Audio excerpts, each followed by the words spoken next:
Começa agora. Descobrindo a Revista Espírita. Os fatos, os fenômenos, as análises que auxiliaram Allan Kardec a consolidar os alicerces do Espiritismo. Descobrindo a Revista Espírita.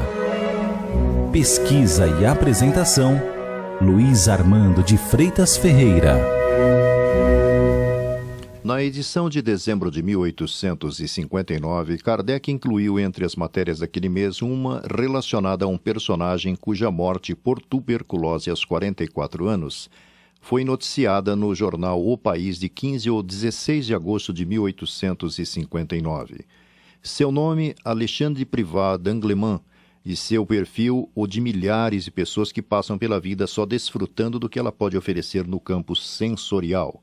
Privat era um homem de letras, poeta e escritor, jornalista inteligente e, segundo o comentário de Kardec, é possível que a vida dele pudesse ter sido mais meritória. Fora de dúvida que ele teve os seus erros. Ninguém dirá que foi um homem mau, que como tantos outros fazia o mal por gosto de o fazer e sob o manto da hipocrisia. Pergunta ainda: devemos crer pelo fato de, nos seus últimos momentos sobre a terra, ter sido privado das preces que se faziam pelos crentes, preces que também lhe não deram os seus amigos pouco caridosos, que Deus o condene para sempre e que lhe não deixe como suprema esperança senão o sono da eternidade? Por outras palavras, que aos olhos de Deus não passe de um animal, ele que foi um homem de inteligência, embora despreocupado dos bens e dos favores do mundo, vivendo ao Deus dará, despreocupado com o amanhã, mas, em definitivo, um homem de pensamento, senão um gênio transcendente? Neste particular, prossegue Kardec, deve ser um tremendo o número dos que entram no nada.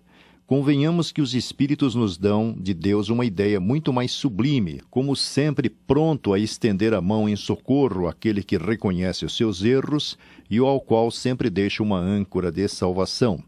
Buscando ter elementos para reflexão, o codificador usou o recurso da evocação em reuniões da Sociedade Parisiense de Estudos Espíritas, visto que em 4 reuniões sucessivas naquele grupo o espírito Privat se fez presente, culminando por atender em reunião particular ao mesmo médium de que se servira nas reuniões conduzidas por Kardec.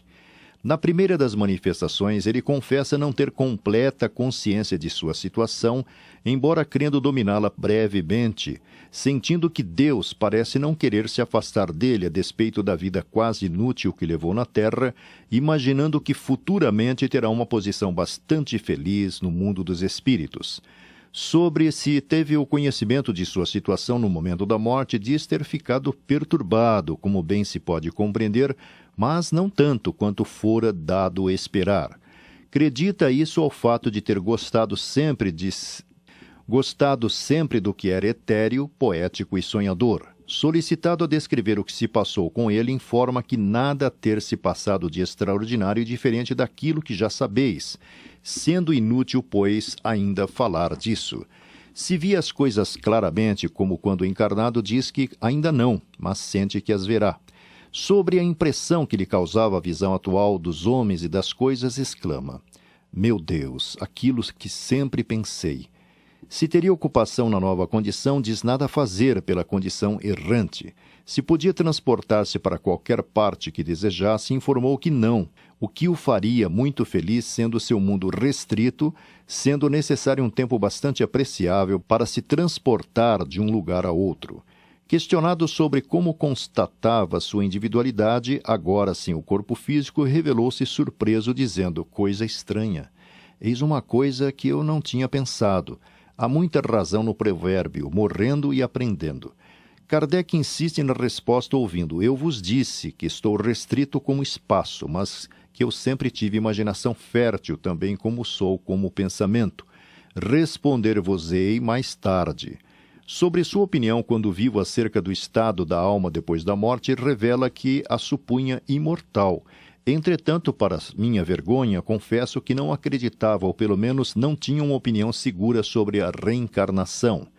Se não teria, pelo seu talento, podido se libertar da vida boêmia que o deixava preso às necessidades materiais, enfrentando por vezes carência de recursos e provisões, respondeu: muito frequentemente. Mas, que quereis? Eu vivia como me impelia o meu caráter. Depois, jamais me soube dobrar às tolas maneiras do mundo. Eu não sabia o que era ir mendigar proteção. Arte pela arte, era o meu lema. Sobre qual sua esperança para o futuro, disse não saber, e pergunta se lembrava da existência anterior a essa, disse ter sido boa. Nesse ponto, um detalhe curioso, observa Kardec. Alguém lembra que estas últimas palavras poderiam ser interpretadas como uma exclamação irônica, o que era frequente no caráter de Privat. Ele então respondeu espontaneamente: peço-vos 1000 desculpas, mas não estou gracejando. É verdade que eu vos sou um espírito pouco instrutivo, mas, enfim, não quero brincar com as coisas sérias. Terminemos. Não desejo falar mais. Até a vista.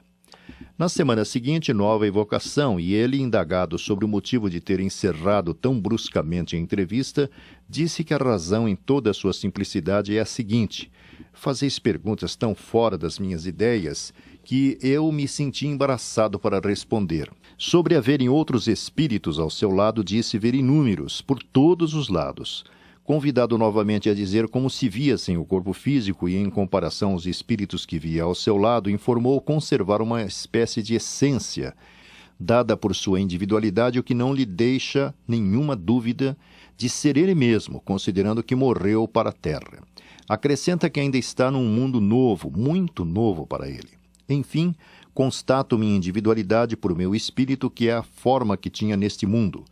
Revela que assistiu aos seus funerais, nem mesmo sabe porquê, que visita os lugares que frequentava em vida, onde encontrou alguma satisfação. Quanto aos amigos, tinha poucos, sinceros, e muitos que lhe apertavam a mão e por detrás o censuravam e consideravam louco.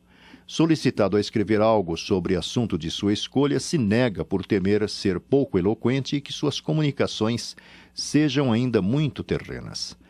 Na terceira comunicação, novamente se recusa a escrever algo, preferindo permanecer como ouvinte. Mais tarde, um médium que lhe servira de intérprete na Sociedade Parisiense de Estudos Espíritas teve a ideia de evocá-lo particularmente, parecendo que o espírito sentiu por ele uma certa afeição, seja porque o achasse um instrumento fácil, seja porque entre ambos se tivesse estabelecido uma simpatia. O resultado foi positivo e o resultado foi uma mensagem diferente das até então transmitidas. Depois de algumas considerações introdutórias, Privat diz: pensais então que também não tenha sofrido mais do que imaginais, vós todos que sorrieis das minhas excentricidades? E debaixo dessa couraça de indiferença, que eu sempre mostrava quantos pesares e quantas dores não ocultei. Apenas eu tinha uma qualidade muito preciosa para um homem de letras e para um artista. Sempre, não importa em que ocasião, temperei meus sofrimentos com a alegria. Quando sofria muito, fazia pilhérias, trocadilhos e pregava peças. Quantas vezes a fome, a sede, o frio não me bateram à porta. E quantas vezes não lhe respondi por uma longa e alegre gargalhada. Gargalhada fingida, dirás tu. Oh, não, meu amigo. Confesso-te que eu era sincero. Que queres? Eu sempre tive o mais despreocupado caráter que se possa ter. Jamais me preocupei com o futuro, com o passado e com o presente. Vivi sempre como um verdadeiro boêmio ao léu da vida. Certamente, não desejo a ninguém que leve esta vida inútil, incoerente e irracional. A juventude deve ser estudiosa, deve, pelo trabalho, fortificar a inteligência, a fim de melhor conhecer e apreciar os homens e as coisas. Desiludi-vos, moços, se pensais que ao sair do colégio sois homens feitos e sois sábios. Tendes a chave para tudo saber. Sei que a juventude necessita de distrações. O contrário seria antinatural. Não obstante, não as deve ter em demasia. Os moços precisam de leituras sérias. Muitas vezes os autores antigos são os melhores, porque seus bons pensamentos sugerem outros. Instruí-vos, aperfeiçoai a inteligência que Deus vos deu. Só a este preço somos dignos de viver. Você ouviu Descobrindo a Revista Espírita. Pesquisa e apresentação, Luiz Armando de Freitas Ferreira.